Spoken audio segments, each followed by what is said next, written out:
शशि थरूर के बयानों को लेकर कांग्रेस में एक तरह की बेचैनी दिखाई दे रही है। अपने बयानों पर उठते सवालों के बीच थरूर का ऐसा जवाब सामने आया है जिसे उनकी ओर से कांग्रेस पर ही निशाना माना जा रहा है। थरूर ने कहा, मैं स्पष्ट रूप से केवल आतंकवादी हमलों के प्रतिशोध के बारे में बोल रहा था, न कि पिछले युद्धों के बारे में।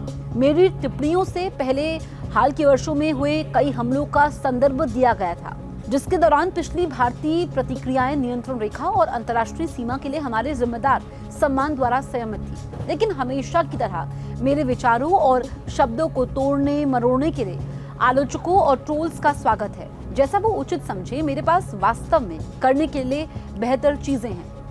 इससे पहले थरूर के एक बयान के बाद कांग्रेस नेता पवन खेड़ा ने उन्हें एक पोस्ट में टैग किया था। इस पोस्ट में एक वीडियो का लिंक था जिसके टाइटल में पूर्व पीएम मनमोहन सिंह के हवाले से बताया गया था कि यूपीए के दौर में कई सर्जिकल स्ट्राइक की गई थी। दरअसल पाकिस्तान के साथ हालिया संघर्ष की पृष्ठभूमि में भारत का पक्ष रखने के लिए विदेश गए एक डेलीगेशन की अगुवाई कर रहे थरूर ने पनामा में कहा था कि हाल के वर्षों में जो बदलाव आया है वो ये कि आतंकवादियों को भी एहसास हो चुका है कि उन्हें अपने किए की कीमत चुकानी पड़ेगी।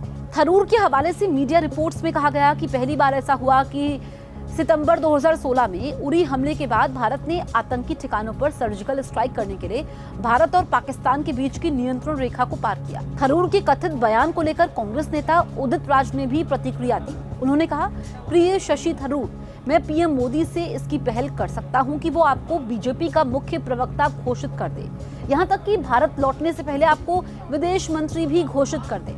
उन्होंने कहा, आप ये कहकर कांग्रेस के स्वर्णिम इतिहास को कैसे बदनाम कर सकते हैं कि पीएम मोदी से पहले भारत ने कभी भी नियंत्रण रेखा और अंतर्राष्ट्रीय सीमा पार नहीं की। 1965 में भारतीय सेना ने कई स्थानों पर पाकिस्तान में प्रवेश किया, जिसने लाहौर सेक्टर में पाकिस्तानियों को पूरी तरह से चौंका दिया।